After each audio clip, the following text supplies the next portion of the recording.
Hi friends, ಎಲ್ಲರೂ ಹೇಗಿದ್ದೀರಾ? ಎಲ್ಲರೂ ಚೆನ್ನಾಗಿದ್ದೀರಾ ಅಂತ ಅಂದ್ಕೊಂಡಿದ್ದೀನಿ.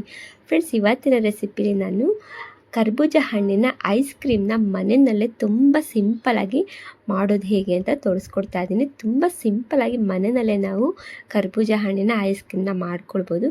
ಈಗಂತೂ ಕರ್ಬೂಜ ಹಣ್ಣಿನ ಸೀಸನ್ ಅಲ್ಲ, ಈ ರೀತಿಯಾಗಿ ನೀವು ಟೇಸ್ಟಿಯಾದ ಐಸ್ ಕ್ರೀಮ್ ಮಾಡ್ಕೊಳ್ಬೋದು. ಬನ್ನಿ ಇದು ಹೇಗೆ ಮಾಡೋದು ಅಂತ ನೋಡ್ಕೊಂಡು ಬರೋಣ. ನೋಡಿ ಫ್ರೆಂಡ್ಸ್, ನಾನಿಲ್ಲಿ ಒಂದು ತುಂಬ ಹಣ್ಣಾಗಿರೋ ಕರ್ಬೂಜ ಹಣ್ಣನ್ನು ತೊಗೊಂಡಿದ್ದೀನಿ. ಈ ಐಸ್ ಕ್ರೀಮ್ ಮಾಡ್ಕೊಳ್ಳೋಕೆ ತುಂಬ ಹಣ್ಣಾಗಿದ್ರೇ ಚೆನ್ನಾಗಿರುತ್ತೆ. ಈಗ ನಾನು ಇದನ್ನೆಲ್ಲ ಕಟ್ ಮಾಡ್ಕೊಳ್ತೀನಿ. ಈ ಕಟ್ ಮಾಡಿಕೊಂಡು ನಾನೀಗ ಈ ಒಳಗಡೆ ಬೀಜ ಇದೆ ನೋಡಿ, ಅದನ್ನು ತೆಕ್ಕೊಂಡ್ಬಿಡ್ತೀನಿ. ಹಣ್ಣಷ್ಟೇ ತೊಗೊಳ್ತೀನಿ. ಈ ಬೀಜ ಏನು ನೀವು ಚೆಲ್ಲಕ್ಕೆ ಹೋಗ್ಬೇಡಿ, ಯೂಸ್ ಆಗುತ್ತೆ ಇದು ಬೀಜನೂ ಕೂಡ. ಇದನ್ನು ಕಟ್ ಮಾಡ್ಕೊಳ್ತೀನಿ. ನಾನು ಅರ್ಧ ಗಂಟೆ ಫಸ್ಟಿಗೆ ನೋಡಿ ಬಾದಾಮಿ ಮತ್ತು ಗೋಡಂಬಿನ ನೀರಿನಲ್ಲಿ ನೆನೆಸಿಟ್ಕೊಂಡಿದ್ದೆ. ಹಾಗೆಯೇ ಬಾದಾಮಿನ ಸಿಪ್ಪೆನ ತೆಗೆದಿಟ್ಕೊಂಡಿದ್ದೀನಿ, ಅದನ್ನು ಕೂಡ ನಾನು ಸೇರಿಸ್ಕೊಂಡಿದ್ದೀನಿ. ಈಗ ಹಣ್ಣು ಕಟ್ ಮಾಡ್ಕೊಂಡಿದ್ದೆನಲ್ಲ ಅದನ್ನು ಕೂಡ ಹಾಕ್ಕೊಂಡು ನೀರು ನಾನು ಹಾಕ್ತೆ ಹಾಗೆಯೇ ನೋಡಿ ಈ ರೀತಿಯಾಗಿ ಪೇಸ್ಟ್ ಮಾಡ್ಕೊಂಡಿದ್ದೀನಿ. ಈ ರೀತಿಯಾಗಿ ರೆಡಿಯಾಗಿದೆ. ಈಗ ನಾನು ಹಾಗೆಯೇ ಇಟ್ಕೊಳ್ತೀನಿ.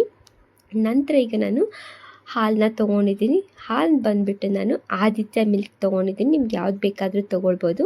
ಈಗ ನೋಡಿ ನಾನು ಗ್ಯಾಸ್ ಮೇಲೆ ಒಂದು ಪಾತ್ರೆ ಬಿಸಿ ಮಾಡೋಕೆ ಇಟ್ಕೊಂಡಿದ್ದೆ. ಈಗ ಹಾಲು ಕಟ್ ಮಾಡ್ಕೊಂಡಿದ್ದೀನಿ, ಹಾಲನ್ನ ಸೇರಿಸ್ಕೊಳ್ತಾ ಇದ್ದೀನಿ. ಈಗ ಹಾಲು ಕಡಿಮೆ ಉರಿ ಇಟ್ಕೊಂಡು ನಾನು ಬಿಸಿ ಮಾಡ್ಕೊಳ್ಳೋಕ್ಕೆ ಇಟ್ಕೊಂಡಿದ್ದೀನಿ. ನಂತರ ಈಗ ನೋಡಿ ಈ ಕಡೆ ಒಂದು ಚಿಕ್ಕದೊಂದು ಬೌಲ್ಗೆ ನಾನು 2 ಸ್ಪೂನಷ್ಟು ವೆನಿಲಾ ಕಸ್ಟರ್ಡ್ ಪೌಡರ್ನ ಸೇರಿಸ್ಕೊಳ್ತಾ ಇದ್ದೀನಿ. ಇದಕ್ಕೆ ಸ್ವಲ್ಪ ನಾನು ಹಾಲನ್ನ ಸೇರಿಸ್ಕೊಂಡು ಈಗ ಮಿಕ್ಸ್ ಮಾಡ್ಕೊಳ್ತೀನಿ. ಎಷ್ಟು ಬೇಕಷ್ಟೇ ನೋಡಿ. ಈಗ ಸ್ವಲ್ಪ ಹಾಕ್ಕೊಂಡು ಮಿಕ್ಸ್ ಮಾಡ್ಕೊಳ್ಳೋಣ. ಇವಾಗ ಸ್ವಲ್ಪ ಕೂಡ ಗಂಟು ಇರಬಾರ್ದು. ನಾವು ಹಾಗೆ ಹಾಲಿನೊಳಗೆ ಕಸ್ಟರ್ಡ್ ಪೌಡರ್ನ ಹಾಕ್ಕೊಂಡ್ರೆ ಗಂಟಾಗ್ಬಿಡುತ್ತೆ. ಅದಕ್ಕೋಸ್ಕರ ನೋಡಿ ಈ ಕಡೆ ಹಾಲು ಬಿಸಿ ಆಗ್ತಾ ಇದೆ. ಈ ಬಿಸಿ ಆಗೋ ಸಮಯಕ್ಕೆ ನಾನು 2 ಸ್ಪೂನಷ್ಟು ನಾನು ಇದಕ್ಕೆ ಮಿಲ್ಕ್ ಪೌಡರ್ನ ಸೇರಿಸ್ಕೊಳ್ತಾ ಇದ್ದೀನಿ. ಈಗ ಇದನ್ನು ಕೂಡ ನಾವು ಚೆನ್ನಾಗೀಗ ಮಿಕ್ಸ್ ಮಾಡ್ಕೊಂಡು ಬರಬೇಕಾಗುತ್ತೆ. ನೋಡಿ ಈ ರೀತಿಯಾಗಿ ನಾವು ಮಿಕ್ಸ್ ಮಾಡ್ಕೊಳ್ಳೋಣ. ಸ್ವಲ್ಪ ಕೂಡ ಗಂಟಿರಬಾರ್ದು. ನೋಡಿ ಈಗ ಹಾಲು ಚೆನ್ನಾಗಿ ನಾವು ಕುದಿಸ್ಕೊಳ್ಳೋಣ. ಎಷ್ಟು ನಾವು ಹಾಲು ಕುದಿಸ್ಕೊಳ್ತೀವೋ ಅಷ್ಟು ನಮಗೆ ಐಸ್ ಕ್ರೀಮ್ ಕೂಡ ಚೆನ್ನಾಗಿ ಬರುತ್ತೆ. ನೋಡಿ ಈಗಂತೂ ಹಾಲು ಕುದೀತಾನೇ ಇದೆ, ನೋಡ್ಬೋದು. ಈಗ ನೀವು ನಾನು ಲೋ ಫ್ಲೇಮಲ್ಲಿ ಇಟ್ಕೊಂಡು ಹಾಲನ್ನ ಕುದಿಸ್ಕೊಳ್ತಾನೇ ಇದ್ದೀನಿ. ಈಗ ನಂತರ ಇದಕ್ಕೆ ನಾನು 2 ಸ್ಪೂನಷ್ಟು ಬಾದಾಮ್ ಪೌಡರ್ನ ಸೇರಿಸ್ಕೊಳ್ತೀನಿ. ಆಪ್ಷನ್ ಇದೆ, ನಿಮಗೆ ಬೇಕಂದರೆ ಸೇರಿಸ್ಕೊಳ್ಬೋದು, ಬೇಡ ಅಂತಂದರೆ ಸ್ಕಿಪ್ ಕೂಡ ಮಾಡ್ಬೋದು. ಇದು ಹಾಕೋದ್ರಿಂದ ಸ್ವಲ್ಪ ಟೇಸ್ಟು ಚೆನ್ನಾಗಿ ಬರುತ್ತೆ. ಅದಕ್ಕೋಸ್ಕರ ನಾನು ಹಾಕ್ಕೊಳ್ತಾ ಇದ್ದೀನಿ. ಇನ್ನೂ ಕೂಡ ನೋಡಿ ಇದಿಷ್ಟು ಹಾಕ್ಕೊಂಡು ಈಗ ಕೂಡ ನಾವು ಚೆನ್ನಾಗಿ ಕುದಿಸ್ಕೊಳ್ಳೋಣ. ಹಾಲನ್ನ ಲೋ ಫ್ಲೇಮಲ್ಲಿ ಇಟ್ಕೊಂಡು ನಾವು ಕುದಿಸ್ಕೊಳ್ಬೇಕಾಗುತ್ತೆ, ಹೈ ಫ್ಲೇಮಲ್ಲಿ ಇಟ್ಕೊಳಕ್ಕೆ ಹೋಗಬೇಡಿ. ನೋಡಿ ಈ ರೀತಿಯಾಗಿ ನಾನು ಚೆನ್ನಾಗೀಗ ಕುದಿಸ್ಕೊಳ್ತಾ ಇದ್ದೀನಿ. ಹಾಲಂತೂ ಕುದೀತಾನೇ ಇದೆ. ಈ ಸಮಯಕ್ಕೆ ನೋಡಿ ಈಗ ನಾನು ಸಕ್ಕರೆನ ಸೇರಿಸ್ಕೊಳ್ತೀನಿ. ಸಕ್ಕರೆ ಬಂದುಬಿಟ್ಟು ನೀವು ನೋಡಿಕೊಂಡು ಸಕ್ಕರೆ ಸ್ವೀಟ್ ಹಾಕ್ಕೊಳ್ಬೋದು. ನಾನಿಲ್ಲಿ 4 ಸ್ಪೂನಷ್ಟು ಸಕ್ಕರೆನ ಸೇರಿಸ್ಕೊಳ್ತಾ ಇದ್ದೀನಿ. ಈಗ ನಾವು ಹಣ್ಣು ಕೂಡ ಸ್ವೀಟ್ ಇದೆಯಲ್ಲ, ಅದಕ್ಕೋಸ್ಕರ ನಾನು ಸ್ವಲ್ಪ ಸಕ್ಕರೆ ಕಡಿಮೆ ಹಾಕ್ಕೊಳ್ತಾ ಇದ್ದೀನಿ.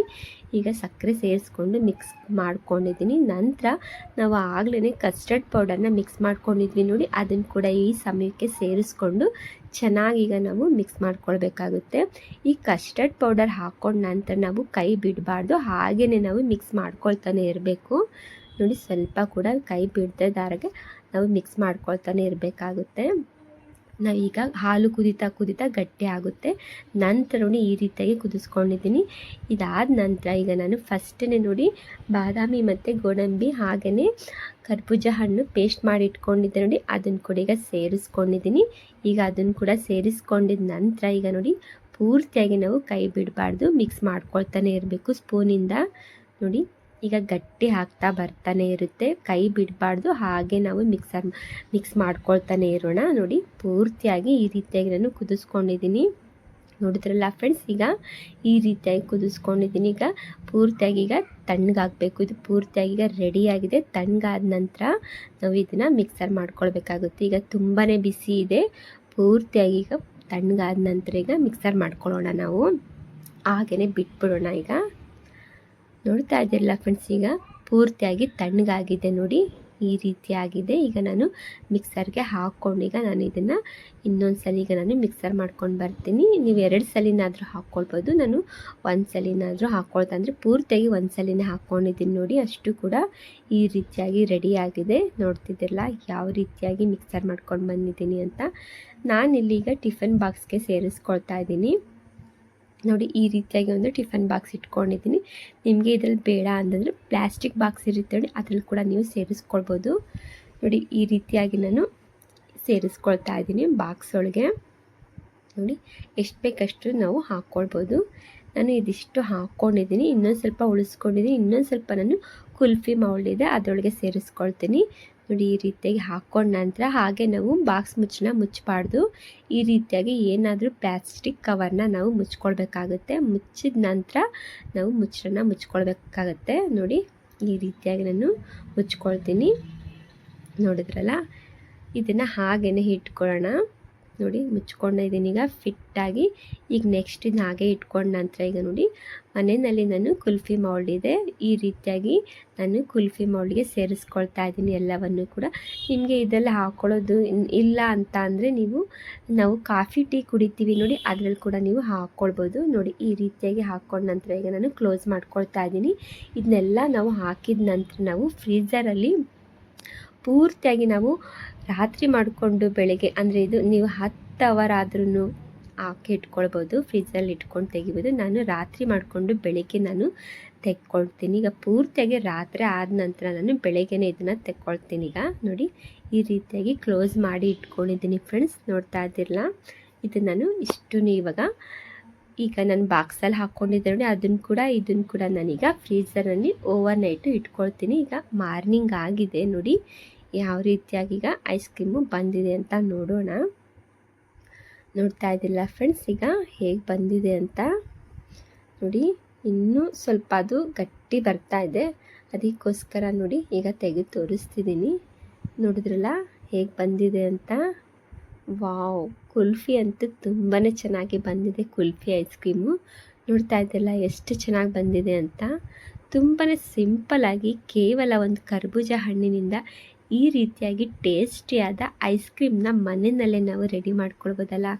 ಈಗಂತೂ ಸಮ್ಮರ್ ಸೀಸನಲ್ಲಿ ಏನಾದರೂ ನಾವು ತಣ್ಣಗಾಗಿ ತಿನ್ನಬೇಕು ಅಂತ ಅನಿಸ್ತಾ ಇರುತ್ತೆ.